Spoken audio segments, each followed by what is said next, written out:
de capítulo 9 del libro de la sabiduría, la oración de Salomón. Dios de los padres y Señor misericordioso, que hiciste todas las cosas con tu palabra y con tu sabiduría formaste al hombre para que dominara a los seres que tú creaste, para que gobernara el mundo con santidad y justicia e hiciera justicia con rectitud de espíritu. Dame la sabiduría que comparte tu trono y no me excluyas del número de tus hijos, porque yo soy tu servidor y el hijo de tu servidora, un hombre débil y de vida efímera, de poca capacidad para comprender el derecho y las leyes. Y aunque alguien sea perfecto entre los hombres, sin la sabiduría que proviene de ti, sería tenido por nada. Tú me preferiste para que fuera rey de tu pueblo y juez de tus hijos y de tus hijas. Tú me ordenaste construir un templo sobre tu santa montaña y un altar en la ciudad donde habitas, réplica del santo tabernáculo que habías preparado desde el principio.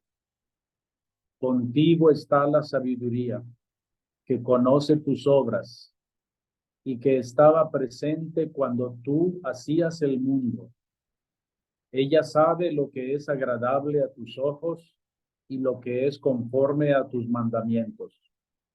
Envíala desde los santos cielos, mándala desde tu trono glorioso, para que ella trabaje a mi lado y yo conozca lo que es de tu agrado.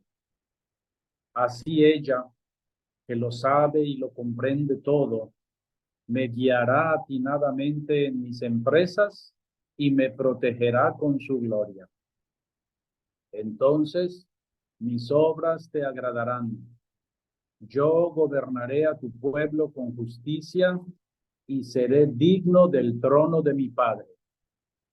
¿Qué hombre puede conocer los designios de Dios o hacerse una idea de lo que quiere el Señor?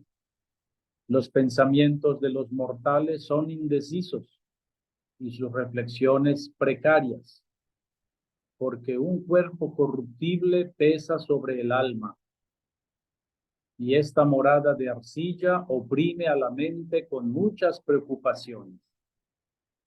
Nos cuesta conjeturar lo que hay sobre la tierra, y lo que está a nuestro alcance lo descubrimos con esfuerzo. Pero ¿quién ha explorado lo que está en el cielo? ¿Y quién habría conocido tu voluntad si tú mismo no hubieras dado la sabiduría y enviado desde lo alto tu Santo Espíritu? Así se enderezaron los caminos de los que están sobre la tierra. Así aprendieron los hombres lo que te agrada, y por sabiduría fueron salvados. Gloria al Padre, y al Hijo, y al Espíritu Santo, como era en el principio, ahora y siempre, por los siglos de los siglos. Amén. Muy bien. El tema de esta reunión de hoy es la dominación griega, que es un periodo muy importante en la historia de Israel. La dominación griega, digamos, el título de dominación, para mí es un título algo parcial, porque estrictamente la dominación duró aproximadamente unos 150 años, que fue el tiempo que transcurrió desde la conquista de Alejandro Magno, por allá de los años 320 y tantos. Los años precisos los pueden consultar en cualquier fuente. Yo lo que he hecho es tratar de seguir una serie de mis propias preguntas para compartirlas hoy y reflexionarlas con seriedad. Entonces, ese periodo histórico de la dominación comienza con la expansión de Alejandro Magno en el siglo IV y dura aproximadamente 150 años. Termina con la rebelión de los macabeos, por allá del año 164 antes de Cristo. Y en esos años, pues sucedieron cosas extremadamente relevantes para las Sagradas Escrituras, que fue la utilización del griego como lengua de uso común entre los judíos. Digamos así, la dominación griega no fue simplemente una dominación de Grecia hacia Israel, sino que fue toda una expansión del mundo griego por lo que es Egipto, por lo que es Medio Oriente, por lo que es Persia, Babilonia, y llega, pues prácticamente que Alejandro Magno pudo haber llegado incluso a la India, pero sus soldados no se lo permitieron, quisieron ya regresar a casa y terminó la expansión. Pero la dominación griega, además de ser un evento, sí, político, un evento de gran relevancia para el mundo de Medio Oriente, pues sobre todo fue un evento cultural muy fuerte, porque llegó el punto en el que el griego comenzó a ser una lengua universal, más universal que las otras lenguas de uso regional. Y los judíos que estaban esparcidos en diferentes zonas, pues muchos de ellos ya ni siquiera conocían el hebreo. Y fue por eso que en Alejandría, que es la zona, digamos, de Egipto, en la ciudad que fundó Alejandro Magno, y por influjo y por deseo de los reyes que sucedieron, porque fue así después de la muerte de Alejandro Magno, diferentes reinos gobernaron las diferentes zonas, ¿no? En la zona de Egipto estaba la dinastía ptolomeica y fue por deseo de los mismos reyes y también el surgimiento de la eh, biblioteca de Alejandría y por la necesidad de los judíos de poder entender sus sagradas escrituras, que se encargó una traducción al griego de las sagradas escrituras. Para mí, este es un evento importantísimo en general en la historia del cristianismo, pero también en la historia al interior de las sagradas escrituras. ¿Por qué?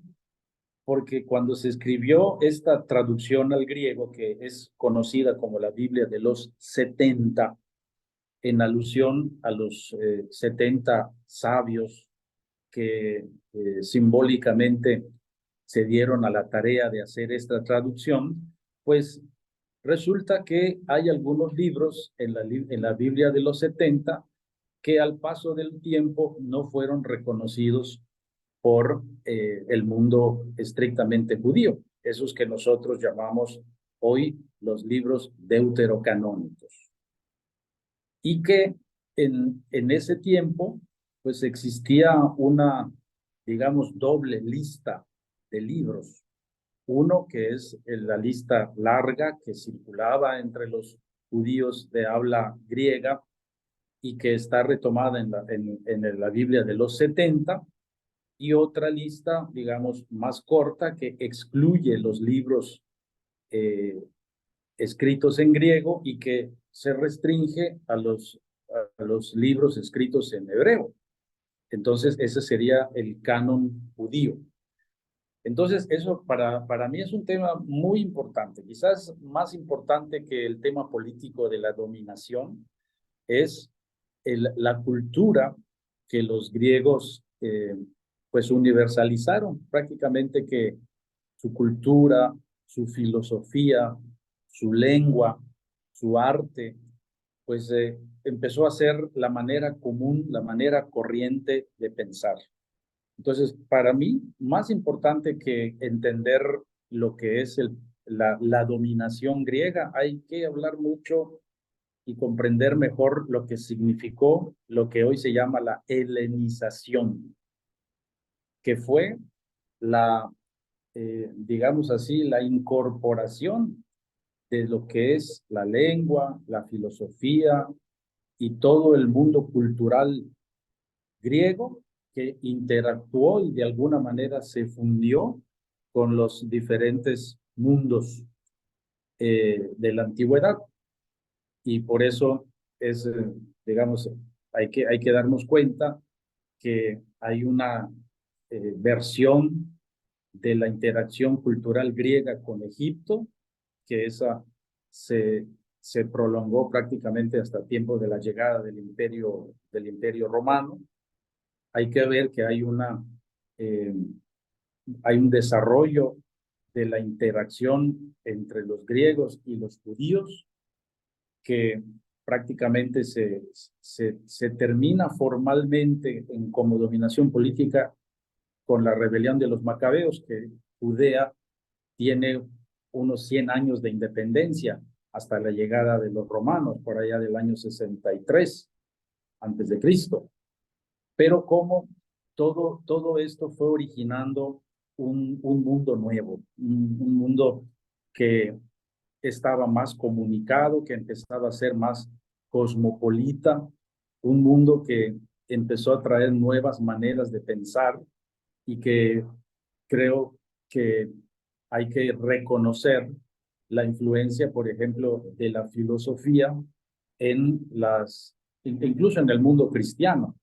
Para preparar este encuentro, ahí me di a la tarea de buscar cómo el neoplatonismo o el platonismo en general, el estoicismo, influyen en la manera que hoy decimos cristiana de pensar. Entonces, yo quisiera empezar aclarando y si alguien quiere hacer alguna pregunta o alguna intervención, este primer punto. La cultura griega no se redujo a una dominación de 150 años, sino a una influencia muy fuerte que para que seamos claros, la Biblia llamada de los 70, que se realizó más o menos, o sea, se tardaron varios años, pero entre el siglo III y el siglo I antes de Cristo, es la única Biblia que se conoció en el mundo cristiano hasta la aparición de la Vulgata. Estamos hablando del siglo IV. Estamos ante un hecho que pues hay que dimensionarlo en su importancia. Por 500 años la Biblia habló griego. O sea, la Biblia corriente, la que conocieron los apóstoles, la Biblia que se utilizó en las primeras comunidades cristianas, fue la que estaba escrita en griego. Ante una segunda cosa que yo quisiera decir, pues es que este influjo del mundo helénico afecta profundamente lo que hoy entendemos como Biblia, porque es precisamente por esta interacción entre los griegos y el mundo hebreo que hoy existen, pues lo que nosotros hemos traducido como un nuevo, digamos, conflicto contemporáneo, ¿no? Lo que se llama la Biblia católica y la Biblia protestante, que para mí es una terminología incorrecta, porque lo que decimos la Biblia católica, pues simplemente es el canon largo el canon alejandrino, que incluía los libros deuterocanónicos, y lo que llamamos la Biblia protestante, en realidad es el canon corto de simplemente los libros escritos en hebreo, y que el mundo judío, digamos, reconoce como la lista oficial de libros por allá del año 70, ya de la era cristiana, cuando el cristianismo comenzaba a extenderse y había una, digamos, necesidad de redefinir pues digamos, la ortodoxia, ¿no? La oficialidad de lo que se consideraba Sagrada Escritura y que para los judíos excluye los textos griegos, y para los cristianos pues era como lo más normal recibir esta lista de textos que no se conocen, aunque se supone, por ejemplo, el libro de la sabiduría, que se supone la sabiduría de Salomón, pues solamente tenemos el texto griego. Se supone la existencia de alguna versión en hebreo, pero no existe ninguna prueba. Los libros de los Macabeos, que para nosotros están en la Biblia y son parte de nuestras Sagradas Escrituras, no están en la Biblia judía, aunque para ellos el acontecimiento de la rebelión macabea o de la revolución macabea, para ellos es importante históricamente. Tan es así que esta famosa celebración de la Hakuna, si se pronuncia así, ¿verdad? Es una celebración que hasta la fecha los judíos recuerdan como la liberación y la restauración del culto en el templo después de la dominación griega, pero esos libros para ellos no son inspirados. Entonces, este tema es muy importante en la interacción con la cultura griega, la definición de lo que es la Sagrada Escritura. Un tema que brota de esta problemática histórica, pues es precisamente el tema de lo que se llama el canon de las escrituras, que es un tema que recurrentemente la Iglesia, a través de diferentes etapas y en diferentes concilios, es un tema que se ha debido redefinir. La última vez que se redefinió fue en el Concilio de Trento, precisamente cuando la Reforma protestante excluyó de la lista de los libros sagrados aquellos que conocemos como los deuterocanónicos. Después de eso, la Iglesia, como una reacción, digamos, como la contrarreforma, redefine y publica en el Concilio de Trento la lista que desde siempre la Iglesia había conocido. O sea, no es que fue en ese momento que la Iglesia lo publica, simplemente redefine lo que era una convicción antigua y que no existía ninguna necesidad de redefinir hasta que la Reforma Protestante pues negó el carácter inspirado de esos textos. Entonces, de lo dicho hasta aquí, no sé si hay alguna pregunta o comentario. Permítame, padre, que yo hasta el año pasado, yo viví en un edificio por 15 años de puros judíos, ¿no? Incluso el edificio pegado a una sinagoga, ¿no? Y entonces yo hice bastante amistad con los vecinos. Y decían que es verdad que aunque no hay el libro de Macabeos en la Torah, en el libro de ellos, es la fiesta más alegre que ellos tienen, es justamente Hanukkah, ¿no? Que ellos llaman. Y ellos, como de cierta forma, así, ok, no hay libro, pero importante hacer fiesta, no vamos a nos importar con esto, ¿no? Solamente esa observación, padre. Gracias. Está tremenda la presentación. Sí, se trata de, bueno, después de Alejandro Magno, a la muerte de Alejandro Magno, algunos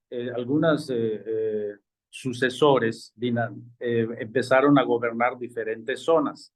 En la zona de Israel estaban los llamados Seleucidas, que eran, digamos, una dinastía de sucesión de Alejandro Magno. Entre ellos, Antíoco IV Epifanes. Generalmente, la dominación daba bastante espacio a la libertad religiosa, pero especialmente este Antíoco IV Epifanes fue uno que quiso imponer el culto griego a los hebreos. Y el templo de Jerusalén pues querían también imponer los cultos a Zeus en este caso. Fue allí donde la rebelión de los macabeos, que nosotros lo tenemos como palabra de Dios y lo escuchamos en algunos momentos de las lecturas en la misa durante el año, pues esta rebelión macabea es una gesta heroica.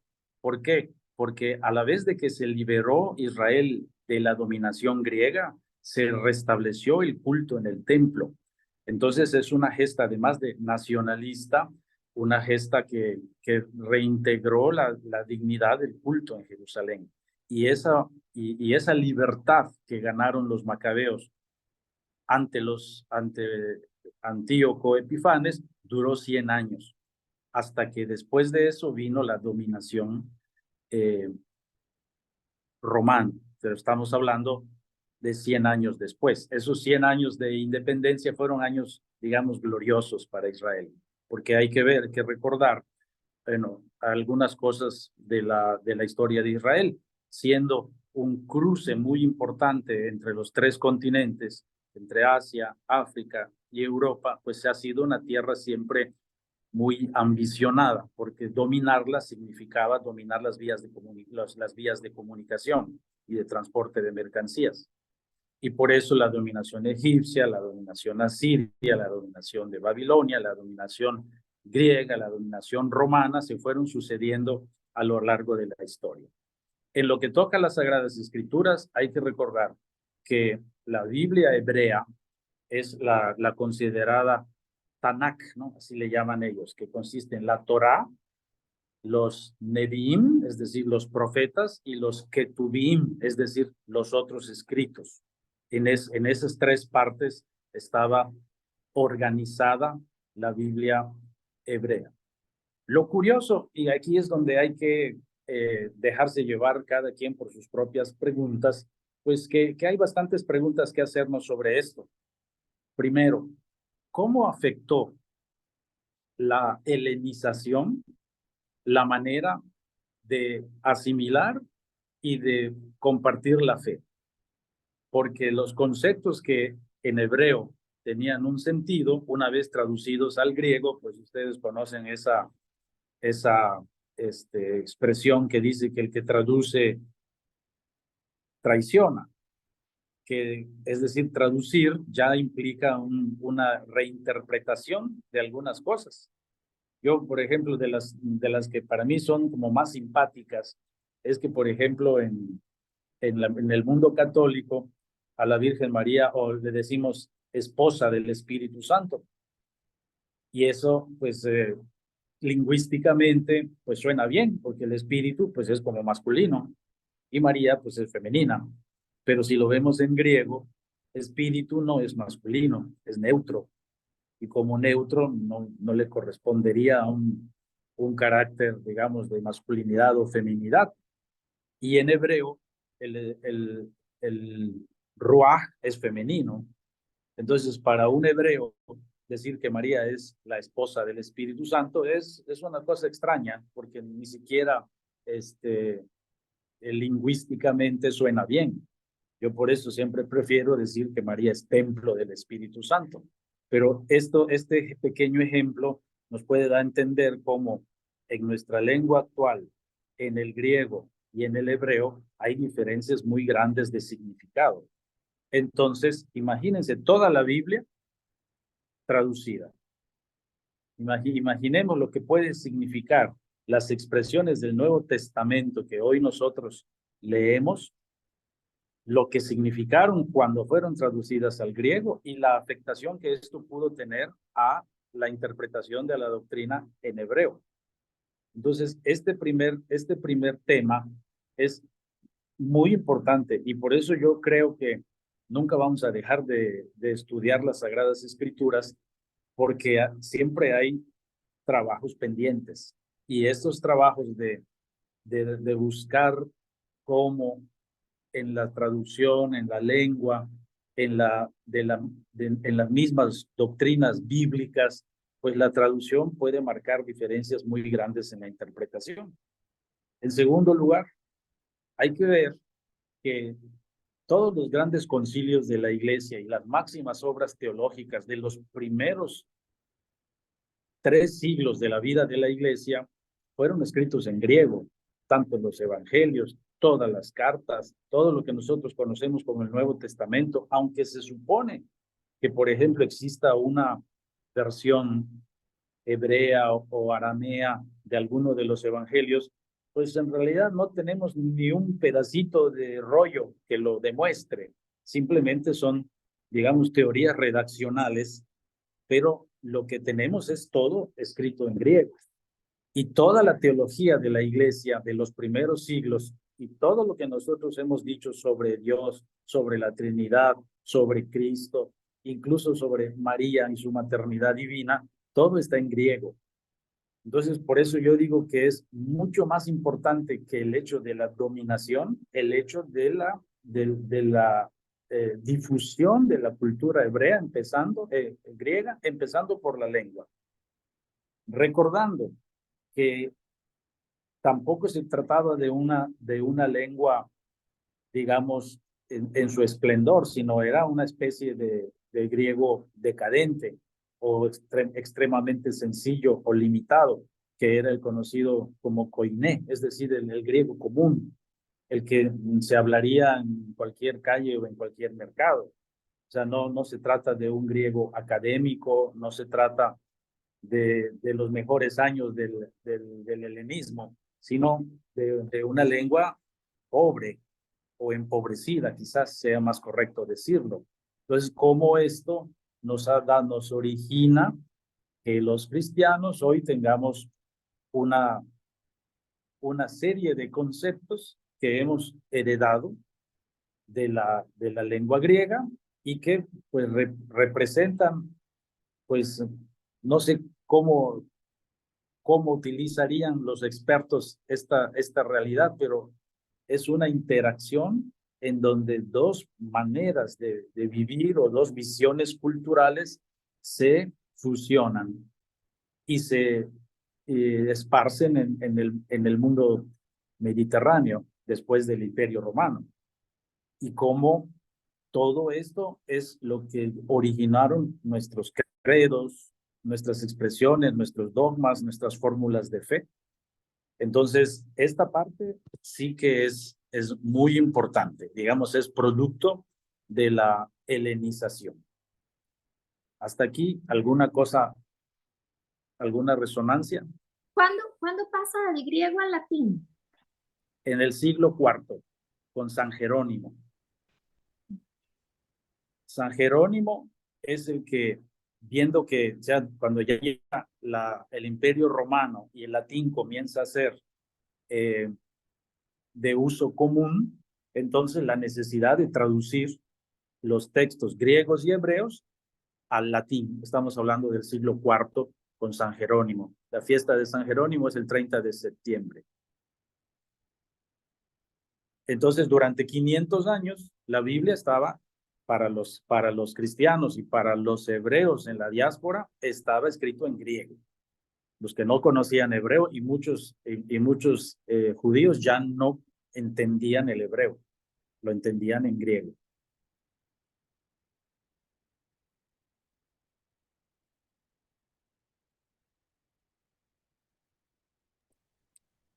Padre, muy interesante esta descripción que usted hace, porque realmente esa es la pregunta que uno siempre ha tenido. Las traducciones, todo lo que se dice, cómo se escribió, cómo se entendieron, y que al traducir pues cambia muchas cosas, ¿no? Y se ha ido aclarando con los tiempos. Yo me imagino que seguirá más o cómo. ¿Cómo se va actualizando? ¿O ya es...? No, yo lo que veo es que los estudios, o sea, los que yo conozco, que tampoco les decía la vez pasada, no soy ningún experto, pero sí soy curioso. Y sí me doy cuenta de que, por ejemplo, los nuevos exégetas tienen que ver con mucho detalle el aspecto del análisis lingüístico. Hoy por hoy, yo lo digo, bueno, yo soy párroco, ¿verdad? Y le digo a la gente que no está bien y lo sostengo, tener discusiones bíblicas sin tener un conocimiento mínimo del griego y del hebreo. O sea, los que nos aventamos a leer las escrituras y no tenemos conocimientos de griego y de hebreo, pues tendríamos que ser muy respetuosos antes de dar una opinión sobre la validez de alguna traducción o el significado de alguna de las frases. Por ejemplo, otro ejemplo que puede ser muy útil. Si ustedes, su mayoría son católicos, no tengo el dato sobre qué tipo de cristianos son, pero si la mayoría son católicos y van a misa, ustedes se dieron cuenta que hace unos años, en la consagración, que es una parte muy importante para nosotros, antes decíamos que será entregado por ustedes y por todos los hombres para el perdón de los pecados. ¿Se acuerdan? Sí. Y luego se cambió, que será, perdón, voy a ver si me acuerdo, porque no es que lo tenga de memoria. Esto es mi cuerpo que será entregado por ustedes y por muchos para el perdón de los pecados. Entonces, esa pequeña frase, por todos los hombres y por muchos, causó mucho revuelo. No sé si en el mundo donde ustedes se desarrollan tuvo alguna repercusión. Yo me di cuenta que yo opté por no dar ninguna explicación a los fieles y simplemente dejé de decir por todos los hombres y comencé a decir y por muchos. Y prácticamente que nadie se dio cuenta y nadie me dijo nada. Pero Sí. tuve un vicario, un sacerdote que me ayudaba, que él también era muy curioso en las cosas y entonces él se preguntaba, y cuando uno deja de decir por todos los hombres y comienza a decir por muchos, uno no está afectando el alcance del sacrificio de Cristo en cuanto a su validez universal de salvación. Y entonces algunos decían que no había que poner muchos, había que dejarlo por todos los hombres.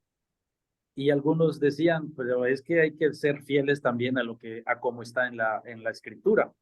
La escritura, como está en griego, dice polis, no quiere y no dice pantes.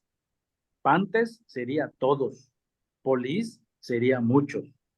Entonces, digamos, según el espíritu de la lengua griega, es más correcto traducir muchos y no todos. Pero también otros expertos en la Biblia dicen que cuando en hebreo se dice muchos, en realidad significa todos. De modo que, según el respeto digamos, a la literalidad del texto, lo correcto sería traducir muchos.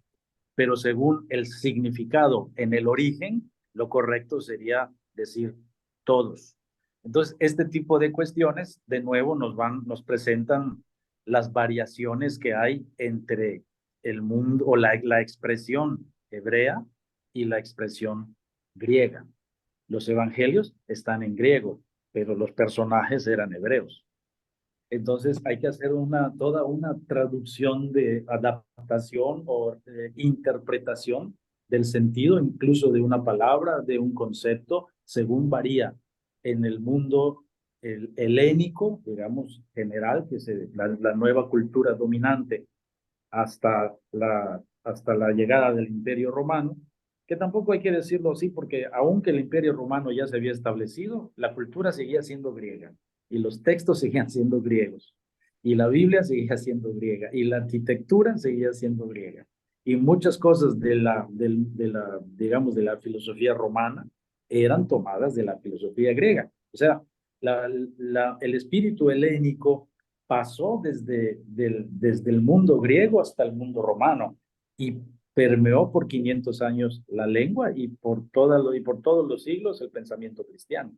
O sea, es un acontecimiento que, bueno, yo lo digo así, desde un punto de vista más teológico. Es que la iglesia dejó de ser una secta judía y comenzó a ser una comunidad como, como queda fundada en Pablo, nacida de entre los judíos y los paganos. Es que en su naturaleza la iglesia no es una secta judía, en su naturaleza es la convocación de todos bajo el signo de la fe en Cristo. Entonces, para nosotros, la iglesia es la convocación de todos. Si ustedes fueron a misa el domingo pasado, que a la vez que había que convencer a los judíos de que la salvación era para los paganos, Pablo en la segunda lectura también tuvo que recordarle a los paganos que los judíos tenían parte en la salvación, porque entonces el cristianismo nace y la iglesia nace bajo, digamos, el signo de la universalidad. Y para que se dé este paso del mundo judío al mundo universal, digamos que medió la cultura griega. Y creo que eso es una cosa que hay que leerla, digamos, a la luz de la providencia, a la luz de los planes de Dios. Y para mí, digamos, esta parte del descubrimiento de la fe que brota de la interacción cultural global, pues a mí me da una sensación bastante diferente en cuanto al ser cristiano. Padre, una pregunta. Sí, Si yo pudiera resumir eso, se podría decir que la Biblia fue escrita en hebreo. Cuando llegaron los griegos, cambiaron y se escribió, se tradujo al griego, y después, cuando llegaron los romanos, entonces ya cambió para el latín, el latín. con una Entonces, pequeña salvedad, que sí. cuando se tradujo al griego, se le añadieron algunos textos que no estaban en la Biblia hebrea, los deuterocanónicos. Y eso los pusieron los Padre, griegos. igual los evangelios, ¿sí? Disculpa. Sí, sí, y todo el Nuevo Testamento está en griego también. Pero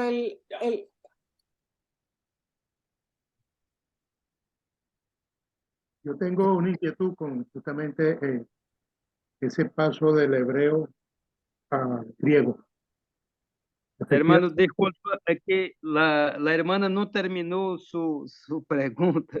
Disculpa, disculpa. no, Yo me metí para hacer una aclaración porque él habló Biblia y toda esa discusión que el padre está haciendo hace referencia al Antiguo Testamento, ¿no?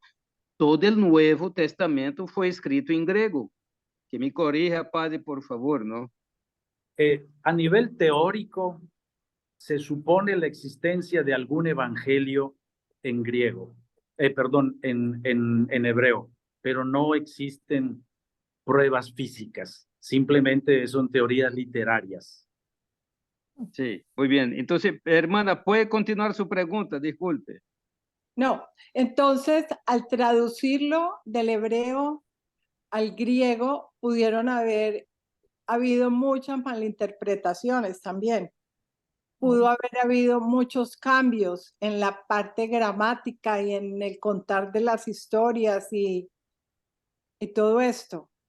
Sí. Y en esto hay que tomar en cuenta una cosa, o sea, no es que era un libro escrito en hebreo que dio origen a otro libro escrito en griego, sino que eran colecciones de textos, rollos que después se traducían. Y si la Biblia griega no se escribió en una sola, se escribió en el paso aproximadamente de un siglo. Entonces se iba haciendo poco a poco y se iban juntando los textos. Y en esa manera de actuar, sí, pudieron haber habido diferentes versiones. De hecho, no existe una versión. Lo que hacen los expertos cuando van a tratar un texto, pues es ver la fijación. Lo primero que hacen es fijar el texto, porque según las versiones hay diferentes modos de organizar los versículos, de poner la puntuación, de completar las frases, del uso de las palabras. O sea, lo primero que hacen antes de cualquier cosa es fijar el texto, fijar la unidad literaria y verlo en los escritos antiguos. cómo se encuentran. Pero sí, de hecho, el parte del trabajo de los exégetas es ese, es ver cómo el texto se fue utilizando y se fue traduciendo.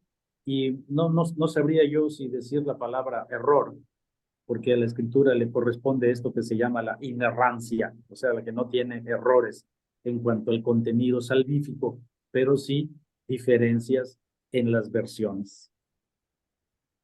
Muchas gracias, padre. Muy interesante. Muy interesante. Eso es en lo que siempre uno ha estado como pensando y haciéndose esas preguntas siempre. Sí, Muy- de hecho, Ay, cuando usted cuando tenía me una ofrecieron el pregunta. tema, hice lo mismo, hacerme mis propias preguntas. Padre, uma pergunta. Os livros de los Macabeus, têm alguns pontos muito importantes para os católicos, ¿sí? Poderia Sí, destacar. sí, la vida eterna, la oración por los muertos, que después de una de las batallas se ordenó hacer sacrificio y oraciones por los que habían muerto en batalla. Este asunto voy a tratarlo así un poquito más de manera ideológica. ¿Por qué en el judaísmo se decidió eliminar los textos deuterocanónicos y dejar la Biblia judía con el canon corto, con la lista corta? La circunstancia histórica era el crecimiento del cristianismo. Entonces, ante el crecimiento del cristianismo que utilizaba los libros deuterocanónicos, digamos que el judaísmo reacciona, quita los deuterocanónicos y con eso quita prácticas cristianas. Y se queda como una reacción con los textos hebreos. Cuando llega en la Reforma Protestante en el siglo XVI, el problema es el mismo. De pronto, para la Iglesia de la Reforma, hay cosas que están en el catolicismo con los que la Iglesia Reformada no está de acuerdo, como, por ejemplo, la oración por los difuntos. ¿Y dónde está eso? En los deuterocanónicos. Entonces, ¿cuál es la reacción de la Reforma Protestante? Eliminar los libros deuterocanónicos. Entonces, sí, de alguna manera hay una intención ideológica en por qué eliminar los deuterocanónicos. Mientras que en la iglesia nosotros no vemos una razón para eliminar. Nosotros entendemos que la palabra se nos dio y la palabra la recibimos como un don. Y a nosotros no nos corresponde quitar o añadir libros. Y como el libro que los cristianos recibieron era la Biblia de los 70 y era la que más se usaba y que comúnmente era recibida como palabra de Dios, la iglesia católica, nunca se planteó, nunca se cuestionó el eliminar esos libros del canon.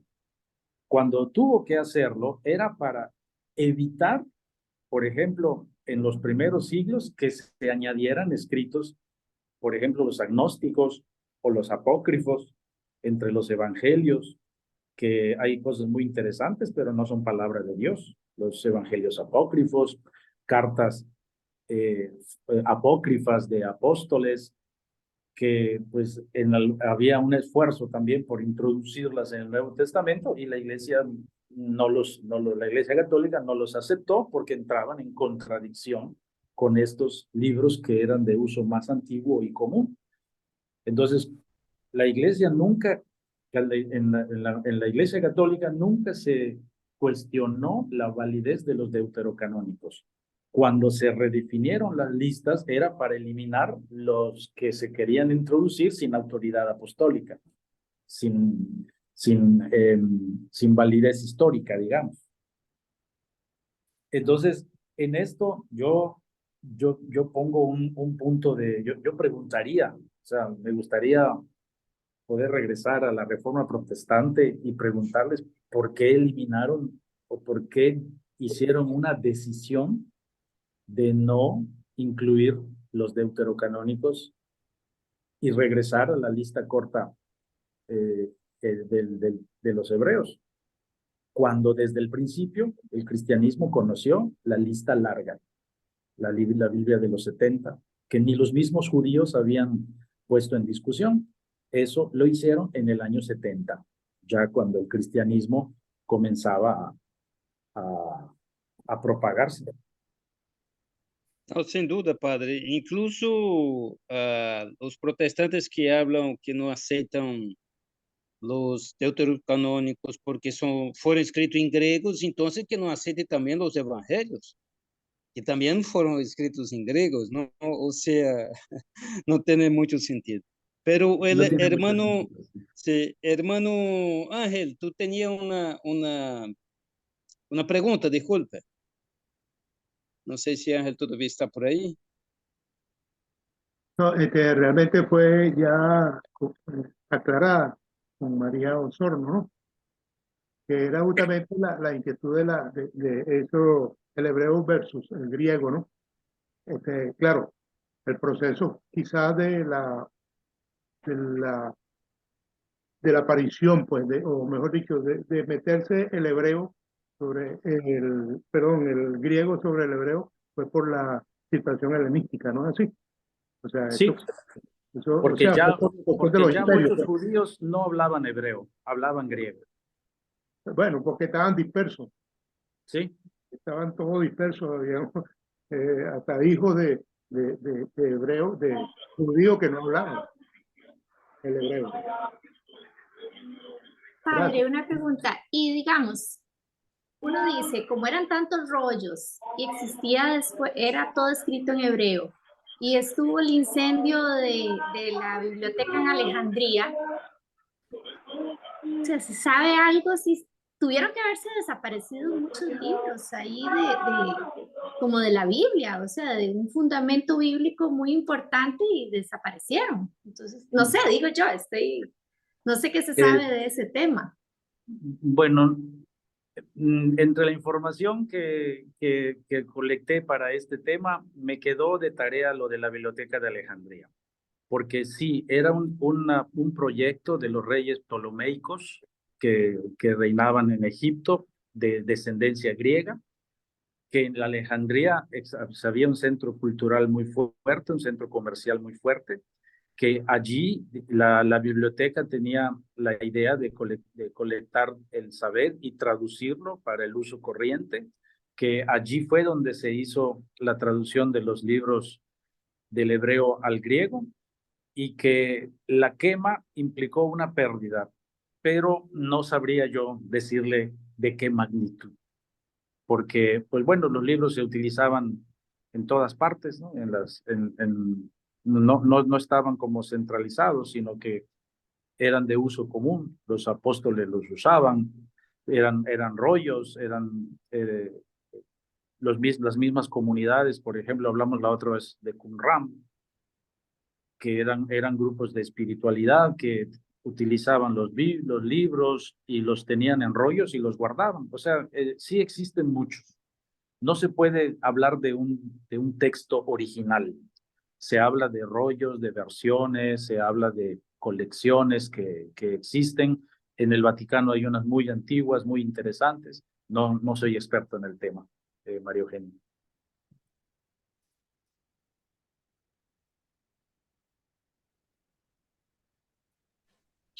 Padre, pues no sé, ya vamos llegando como al final de nuestra reunión. No sé si alguien más tenga alguna pregunta para el padre Ricardo. Pues el padre Ricardo tiene que seguir viniendo a hablarnos sobre esto, porque quedan muchas cosas que Sí, ahí saber. poco a poco, Sí, poco a poco. es un Pero en tema particular, el tema de hoy me pareció muy sí, interesante, y conforme vayámonos haciendo más preguntas, iremos encontrando nuevas aristas. sí, tiene que llegar más, padre, porque ya tenemos que estar como, no sé si esto es como final, no hemos empezado el Nuevo Testamento y entonces tenemos Pues que, aquí el padre siempre bienvenido, de verdad, muchísimas gracias porque sabemos que su agenda es muy ocupada. pero nos encanta cómo ahora que estamos leyendo los libros sapiensales también su ayuda nos ayuda, es como abrir una ventana y que entre aire fresco también y nos llena el espíritu de gozo por el saber y el conocer más sobre la palabra de Dios y aprender a escuchar su voz y bueno, hacer su voluntad. Un último comentario me gustaría dejarles a propósito del libro de la sabiduría que están leyendo. Fíjense, es un texto de aproximadamente el siglo II, III. Es un texto que está en griego, que no conocemos una versión hebrea y que sin embargo es la sabiduría de Salomón. O sea, se le atribuye a Salomón, pero está en griego. En ese texto hay cosas de la antropología, o sea, de la concepción humana, cuerpo y alma, que ya manifiestan la composición cuerpo y alma, que ya manifiestan un influjo de la filosofía griega. Tercero, hay una parte muy importante para la cristología en ese tema, en ese libro, que es la personificación de la sabiduría. Cuando la sabiduría se vuelve persona, en ese texto para nosotros es una referencia cristológica explícita. Ahorita que lo lean, se darán cuenta. Padre, pues lo invito, no sé cómo está su agenda para el próximo martes, perdón que sea tan, que abuse de la confianza y todo, pero ahorita estamos terminando Sirácides y vamos a leer el libro de la sabiduría, si su agenda se lo permite, y pues nos Bueno, avisa. ahí nos pondremos de acuerdo. Por ahora, muchas gracias. Bueno, Padre, le voy a pedir un último favor, que nos dé su bendición para seguir. Sí, junto con la bendición, la oración a María. Hoy es 22 de agosto, Día de María Reina. Es una celebración que antes estaba el 31 de mayo y luego se trasladó, Pío XII la trasladó a esta fecha 22, 7 días después de la Asunción, y que correspondería a lo que en el rezo del Rosario decimos como la coronación de la Virgen María como reina. Y hoy es el día en que se festeja a María Reina, a todas las Marías y a todas las reinas. Nuestra oración por ellas, pedimos la intercesión de la Virgen María. Salve Reina de los cielos y Señora de los ángeles, salve raíz, salve puerta que dio paso a nuestra luz. Alégrate, Virgen gloriosa, entre todas la más bella. Salve, agraciada doncella, ruega a Cristo por nosotros. Amén. Señor esté con ustedes. Y con tu espíritu. Que la bendición de Dios Todopoderoso, Padre, Hijo y Espíritu Santo les acompañe siempre. Amén. Amén. Amén. Gracias, Padre, Padre. muchísimas Hasta gracias. luego. Muchas Buenas gracias. noches. Hasta luego. Muchas Buenas gracias. noches. Buenas Chao. noches.